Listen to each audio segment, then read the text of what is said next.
Okay, thank you so much for joining us on our show today. Kindly take just a minute or two to tell us who you are and what is it that you do. All right, first of all, thank you so much for having me today. My name is Tatienda Fungura, and I am the project coordinator for Girls in STEM Trust, right? So initially, I'm also a social worker by profession as well. Yeah. Okay. Social worker, STEM. Forgive me if I'm not seeing where the two interlink. How exactly did a social worker get involved with Girls in STEM Trust? You know, funny enough, a lot of people ask me that question, and at times I just have to sit down and really think, okay, how did I get myself into this, right? But it takes me back to the COVID times, right? So that was 2021, 2022. If I'm not mistaken, I was in my second year in varsity, right? So the whole waking up in the morning, 8 o'clock, waiting for lessons to be online, the Google Meet, the Zoom Meet, it was tedious for me, right? So I was like, you know what, I need something, at least as much as I'm going to be learning, but I need to be out there as well. So that's where Girls in STEM Trust came in, right? They had a program called Old Mutual Financial Literacy Program, right? That is all about educating the girl child to be financial literate, keep your savings, know how to use your money and all that. That got me interested actually in what Girls in STEM Trust, what is Girls in STEM Trust, what are they all about, right? So I'm forever grateful for this opportunity of being able to meet the founder and the executive director of Girls in STEM Trust, Mrs. Victoria Ngumalo, on a one-on-one basis. I got to know all about her, and I just told her, what, I would be interested in volunteering with Girls in STEM Trust, while I'm still around and still here. So through my time there, there are other programs like going to schools, teaching young children how to hold a computer, how to basically find your way around a computer. And then I thought, okay, so as much as I'm a social worker, right, social sciences, how exactly am I linking myself to STEM, right? But then I got to understand that the world is fast revolving, right? We're living in a technological era. And I, as a social worker, also need to find the gap, right, between technology and dealing with people. And for me to be able to help people in the society, I need to link the two, right? So for them to have access to technology, access to how to use that technology, I need to be there to help teach them and liberate them from not knowing how to use technology. So yeah, that's how the two connected, social work and STEM. Yeah. Okay, it sounds like you guys are doing some really amazing work. But my next question would be, why is it necessary in the first place? Why do we need to encourage girls to enter into STEM? That's a very good question. And I feel like society or people at large, right, we really don't know what's going on out there, right? So if you look at the statistics, for example, right, you'd find that UNESCO once mentioned that there's only 30% representation of females in the STEM fields, right? Yeah. And to talk of, all right, let me bring it down to Zimbabwe, right? According to, for example, Zimbabwe Open University, they once stated that only 43% of females actually register for STEM programs. And, we need to actually get into the nitty-gritty and find out, why is it like that? Why is there no 100%, right, representation of females as well in the STEM fields? And to just to look into some of the programs, you'd find that societal expectations or stereotypes, for example, right? We grew up, or some people are actually still growing up with the mindset that the boy child is the only child that is expected to take part in STEM, right? STEM things. The girl child is more like expected to be, okay, so basically you don't need to be really in a demanding career type of job, right? You basically need to be, okay, have your regular 8 to 5. Yeah. Once you knock off, you go back home, you now start doing chores, right? You got to cook, you got to make sure that the house is clean, you got to make sure, for example, if you're married, you have to make sure the kids have done their homework, you need to take care of your husband, all the nitty-gritties. That's how society has programmed us to become, right? So that's why you find there's a very low representation of young females in STEM fields, right? So that's one problem. Another problem, basically, I would say, from the work that we have done and we are still doing as Girls in STEM Trust, would be lack of resources, right? So yes, we can say children or girls in the urban areas do have access to a computer, for example. But you'll find that once we do our visits and we carry out these sites visits, whereby you just want to find out, okay, do you have a computer lab, right? Are your computers working? Things like that. Yes, the computers are working. Yes, we do have a functional computer lab, but we don't have a teacher to teach the what? The students using those computers. So now that's a lack of a resource, right?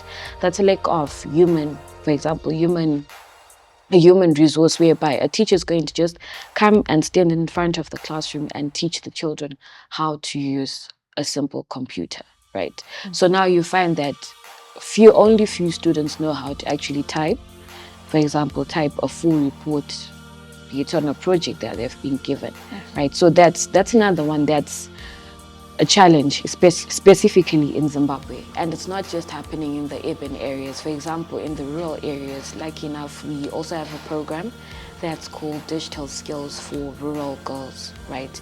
So we are also trying to penetrate the rural areas as well, as we're leaving no child behind. And our mantra as Girls in STEM Trust is her digital skills, her future. So every child is entitled to actually have access to digital skills and use them for their well-being, right? So lack of resources in the rural areas is also bringing a very big challenge, right, to girls coming to the table as well and taking part in the STEM field. Because now they'll tell themselves, okay, as much as I want to be an IT specialist, for example, how am I going to do that if I don't have an access to a computer? So now that's already limiting their mindset, and they'll end up learning towards, okay, no, let me just go and become, a teacher, or let me be in administration. But administration also requires you to have computer knowledge. So those are some of the minor or major challenges actually that we are facing, and that's why girls are not coming to the table as well. Okay, so from what you're saying, I'm picking up the fact that there actually is a digital gender divide in Zimbabwe, where women and girls have less access to technological resources and less access to literacy in terms of technology and the internet. So my question is, hearing from what you're saying about what your organization is doing, we're seeing that there are actors within the civic space that are trying to close that digital gender divide. But my question is, what is the government doing as far as because we know that STEM is included in NDS 8, right? So we're expecting the government to also be taking a role in trying to address some of the challenges you raised. What are some of the initiatives or some of the measures that you know of that are being put into place to encourage more women and girls to enter into STEM? Yeah, that's a very big one, hey? Yeah. Because I know of, for example, the Education 5.0 policy, right? It's all about basically technology. Yeah. And I had the privilege of attending, ZITF, and I got to know that, okay, so every line, basically, or every industry in Zimbabwe is now taking the technological approach, right? So you'd find that what the government requires of us basically is to meet each other halfway, right? We can't really be dependent on the government bringing certain resources to the table, and they are bringing certain resources to the table. Because, for example, we had the privilege of having the Deputy Minister of ICT at Mkanwini Sebab, that's by the Uncommon Hub Innovation Hub, right? So he actually said that he is going to donate laptops, for example, computers, to one of the schools in the Ngeta sector over there.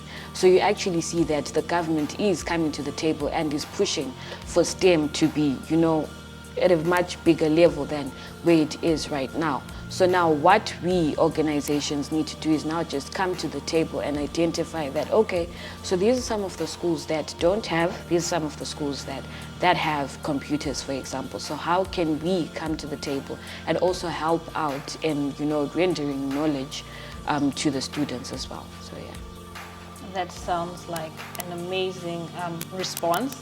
My question then becomes, there are these resources, there are these initiatives that the government is doing, that civic space actors such as yourself are also being involved in. What can we as a community do to encourage our girls to enter into STEM? Because I understand, or I believe rather, that part of the problem begins within the home. You talked on some societal issues that prevent women from being involved. You know, there's gender stereotypes that, or if you're a girl, you're supposed to be in arts, you're supposed to be doing, you know, your English, your literature, but physics, chemistry, computer science, that's for boys. You know, you can't be a girl gamer, you can't be a girl coder. How can we as a community come around to the realization that we need our girls in STEM, and how can we help encourage them to get into that space? Okay, so now that's a big one, hey? Because you find that the mind is a very powerful source, right, to anything that you'd like to do. And at times it's very difficult to change the mindset of the person, right?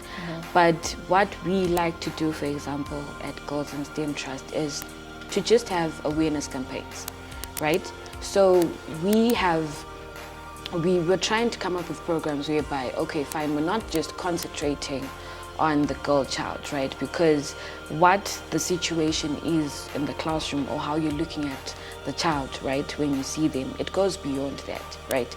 There's a home, there's a background to why the child is like that, right? So we're trying to come up with programs whereby, okay, so now we get to meet the family as well, right? Have a program whereby, okay, now the girl can bring the mom, right, to the program that we're having. For example, if we're going to say it's a digital clinic, right, the mom now gets to come and have an insight of what the child is learning, right? More or less like consultation in schools, right? You need to, know what your child is getting up to, right? For sure. So we are also bringing that to the table, whereby, okay, now the mom gets an understanding and an appreciation of, okay, so the world is basically, we're now in the 5th industrial revolution, right? Yes. This is how things are going, right? Why is my child more educated in how to use a mobile phone more than me? All I can do on the mobile phone is just call, text, and that's all. But then my child is going to come there and start going on the internet, looking at these creations, robotics, AI, getting to know all these major languages that I don't even know about, right? So now we are creating a community or an atmosphere whereby they too can come in and get to learn, right? And get to also develop their own skills, right? Instead of, I'm now old, I don't need to be learning about this. But then at the same time, you'll find that them coming to the table also creates an even deeper bond, because now you understand why your child wants to lean into computer science, or why they want to become an IT specialist, or why they want to go into UX UI design, for example, right? So yeah. I'm really glad that you pointed out artificial intelligence in your previous response, because there's a lot of research, a lot of work that's being done around how artificial intelligence is contributing to gender disparities across a number of fields. When you look into politics, you have AI being used to, come up with these chatbots that are discouraging female candidates and how it's widening that gap. You have violence, technologically facilitated gender-based violence that is happening online through the use of AI. If you're super into music and that scene, Taylor Swift, how a couple of her pictures were turned into these nude pictures using AI, and how it's a whole, there's so many things that are coming with it, because we understand that technology comes with the good and the bad. The bad, yes. So how then do you address a parent who says, I'd really love for my child to get involved with, all these things, but what if her pictures end up online and someone edits them using Photoshop, and now, her photos are leaked, there's online pornography. There's so many dangers that come with the internet, with the digital space, that a parent might try to be protecting their child from. And what would your response be to that parent who says, I feel like there are more ills to do with STEM and to do with technology than there are positive benefits? Oh wow, that's a very deep one, if I can put it that way. But then, what I can say is, there will always be, doubts about technology. There'll always be downsides, basically, about technology, right? But then at the end of it all, you just need to look at the positive side and how it is going to benefit you, right? You talked about how people take your pictures and turn them into nudes and all that, right? You have sensitive data, for example, on your computers, on the internet. We go to Google Docs, Gmail, to name the least. You have Facebook. Your information is all there. LinkedIn information is all there, right? Yeah. But then the beauty of it is there's what we call cybersecurity, hey? And that's another job that is going to be in demand, for example, in the years to come, especially with the way AI is taking over, sure. right? So now I would advise the parent and say, giving them access to the internet, basically you're giving them power, right? To be able to protect themselves from the ills that are going to happen in the later future, right? Giving the child access to internet, for example, internet is not all that bad. There are courses on the internet that you can take, right? Yes. And there are cybersecurity courses on the internet that you can actually take and learn how to protect your own data and your own information, right? So it's not all bad. It's actually, there's the good that come out of it. And, being able to learn how to protect your own information, right? Protects you as well from some of the ills. For example, cyberbullying. Cyberbullying is a big one these days, hey? It's a very big one, and the teenagers or the young people, the youths, are facing a lot of challenges from that one, which are leading to some major, mental and psychological cases that we can't even begin to imagine or to think of. But being able to learn and giving your child the freedom or the liberty to say, okay, now I understand the internet is bad. I understand you want to use it for good. That's okay.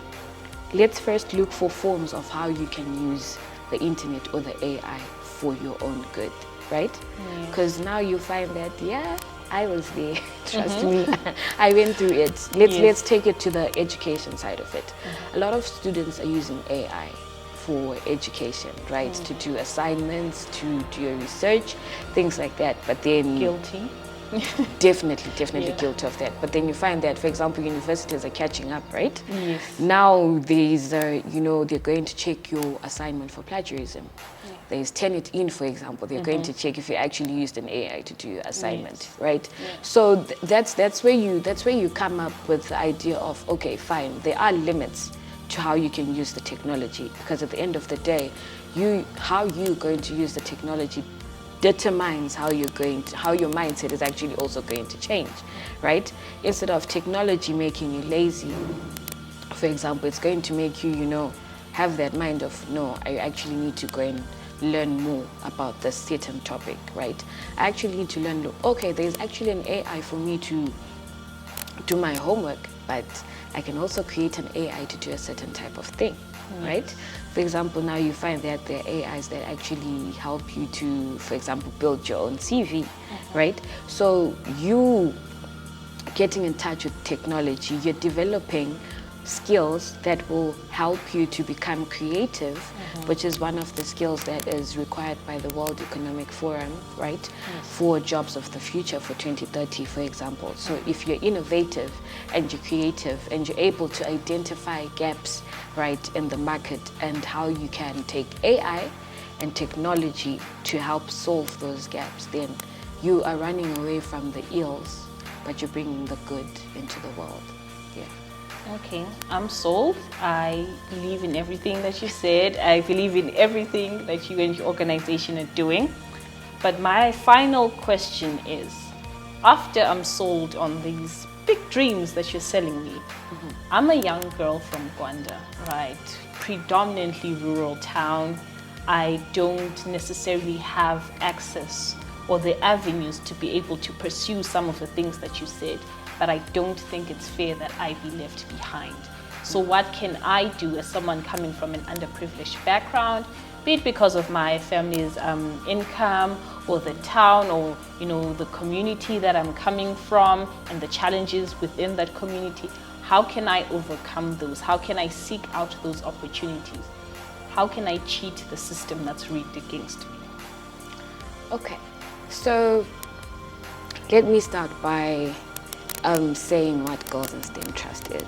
So Girls in STEM Trust is a non-profit organization that is after empowering and encouraging young women and girls in Africa to take up fields in STEM, right? And business entrepreneurship as well. So we have a number of programs, right, that would help a girl like you from Gwanda, right? We have what we call a Dress for Success, Dress for Success clinics or Dress for Success program, whereby you come into the space, we talk to you about, okay, fine, this is how you're supposed to carry yourself out in the professional world, right? So basically we're helping you create or redefine yourself to help yourself, be at par with your colleagues, for example, your male counterparts, right? But just giving you some of the skills that you would require basically if you're going to walk into another firm and sit there and be interviewed for a job position, for example, right? We have mentorship programs, right? Mentorship programs whereby we have a mentor and a mentee relationship, right? You know the type of field that you want to venture into, right? You may think, okay, no, this is probably for people who are still in high school, people who are now in university. But then in our community, you find that they're actually women who are being mentored by other women, right? Who want to take part in the STEM revolution, if I should put it that way, right? So you find that maybe there are women who've been in the career of arts, for example, and all of a sudden they're like, nah, I want to divert into maybe I want to take up medicine or engineering, right? There are women who are being mentored into that field. So now our mentorship program basically is a pool of women who are facing the challenges that we're facing right now, right? Probably maybe from the societal stereotypes, right? That, okay, no, it's a male-dominated field. What do you think you're going to do, right, in that field, right? They're going to be like, okay, no, I've been there. I'm actually facing challenges from males right now in the workspace that I work in, but look at where I am now, right? And you too are able to, jump or, take yourself through that process, right? Yes, it's not going to be easy, but then we're here, right? So it's now like a sisterhood, right? We're going to take each other through that whole process of you becoming the person that you want to be in that career line of STEM, right?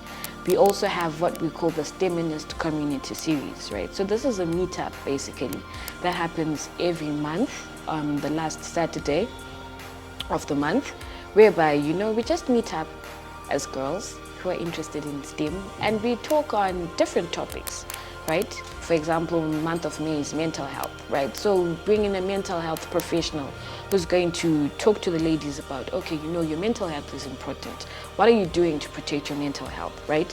Yes, you want to venture into STEM, for example. There are a lot of things that you're going to face. There are a lot of bulldozers, basically, that are going to come at you and be like, no, you can't do this. But then this is how you're going to protect yourself from, that type of negativity that is going to come against you, right? So you're learning on how to take care of your mental health, right?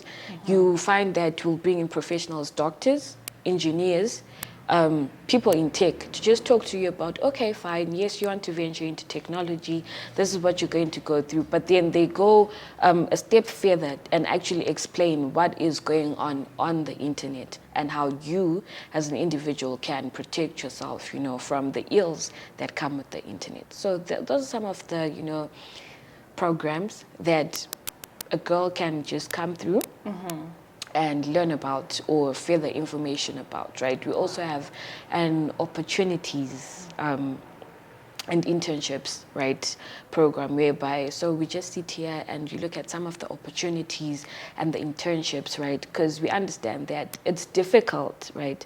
We're not really all at the same financial level, right?